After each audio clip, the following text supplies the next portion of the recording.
It's Austin Hubbard versus Dakota Bush. And Austin Hubbard was meant to fight Nathan Levy, however you say his name, but he pulled out. I'm not exactly sure why. I'm assuming it's something to do with COVID-19.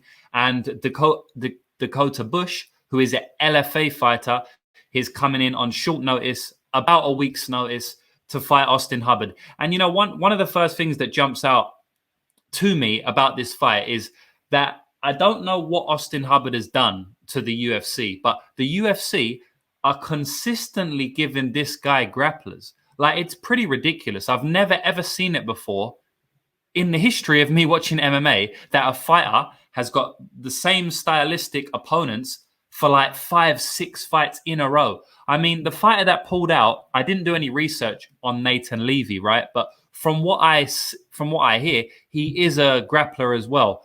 And, they're replacing him on 5 days' notice with Dakota Bush. And Dakota Bush is basically a grappler as well, From what I've seen on Dakota Bush when I'm researching his fight is that he's got decent striking. He did get a solid head kick. I don't know if he stopped the fighter by head kick. He might have choked him out, but he got a couple of head kicks in his last 2 fights in LFA. He got early first round finishes. And so his striking definitely is improving. He's only 26 years old, so he's still an improving fighter, as is Austin Hubbard, although I do believe Austin Hubbard is more of the, he's closer to his ceiling than Dakota Bush is. But at the end of the day, Dakota Bush is a grappler. And I'll just bring up Austin Hubbard's record here, just quickly so you can understand what I mean by the amount of grapplers that the UFC is throwing in with this guy. So, so he makes his debut against Davi Ramos, right? He makes his UFC debut against Davi Ramos, which is he's a great grappler. I mean, he's a pure grappler. He's definitely turned into a decent MMA fighter now, but he's got jiu-jitsu credentials all over the place. Davi Ramos is a well-credentialed BJJ player.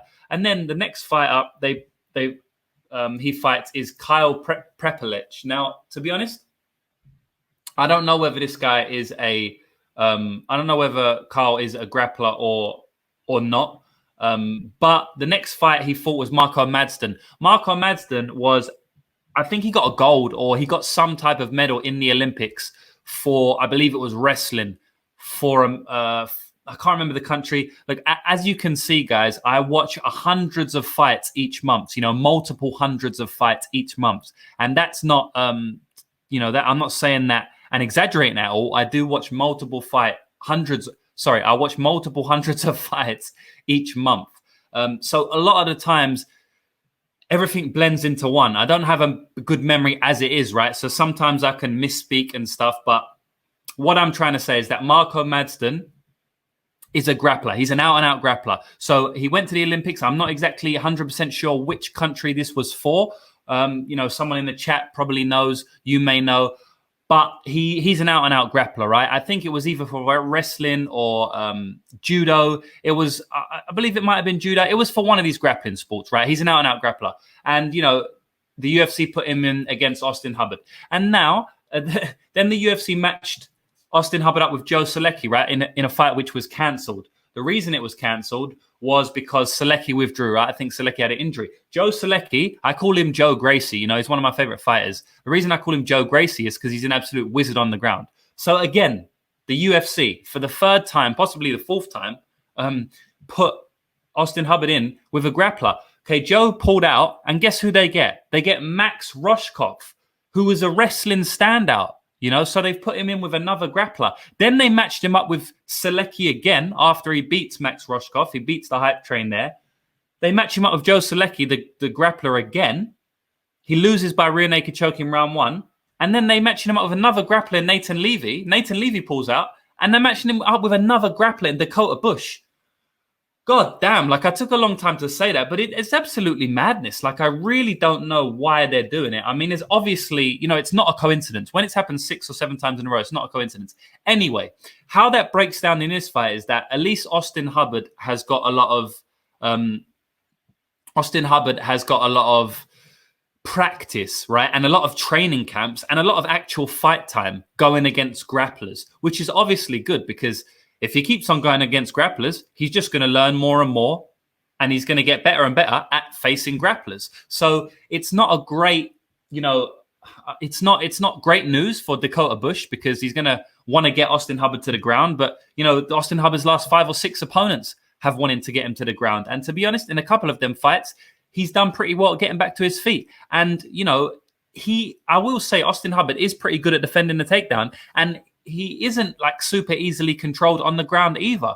He gave that Ramos fight, that was kind of a blowout. He did lose that fight, but the Marco Madston fight, he came back in round 3. Mark kind of got tired because he just couldn't put Hubbard away, because Hubbard is an absolute dog. Even though he got taken down a lot of times, he still kept getting up to his feet. He hit Madston with that knee in the 3rd round, and, he looked like he may win that fight. Obviously against Joe Solecki, Joe just jumped on his back, so that fight ended quickly. But when Austin Hubbard fought Max Roshkov, another wrestler, he was able to defend the takedowns. He got taken down. He didn't get submitted, got back up, was able to defend the takedowns and piece him up on the feet. And Max ended up quitting in that fight, no mass.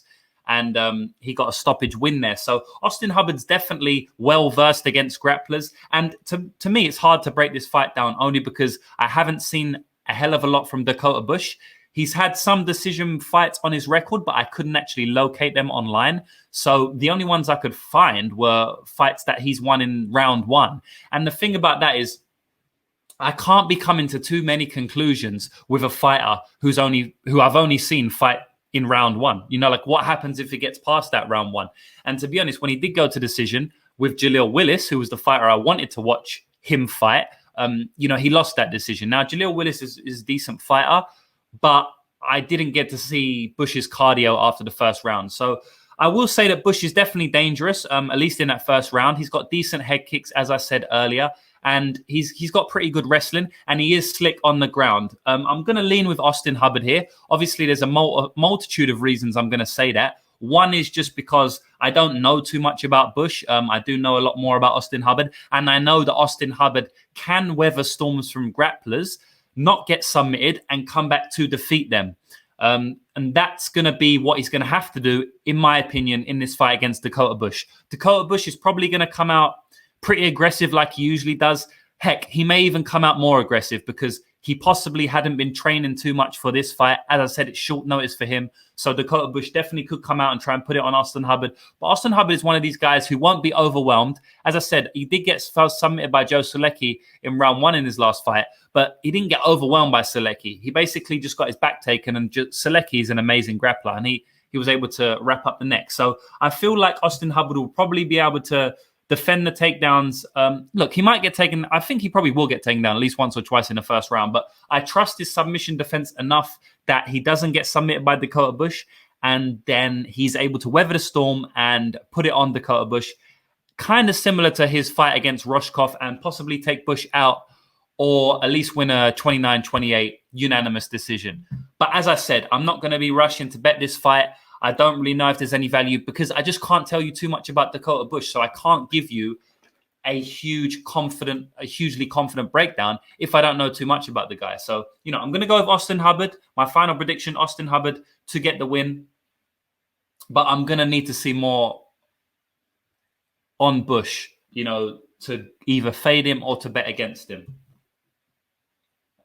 I will say that Bush has a bad squeeze, though. I mean, and when I say bad, I mean good. He's got a very strong squeeze. I've seen him put opponents out with that rear naked choke instantly.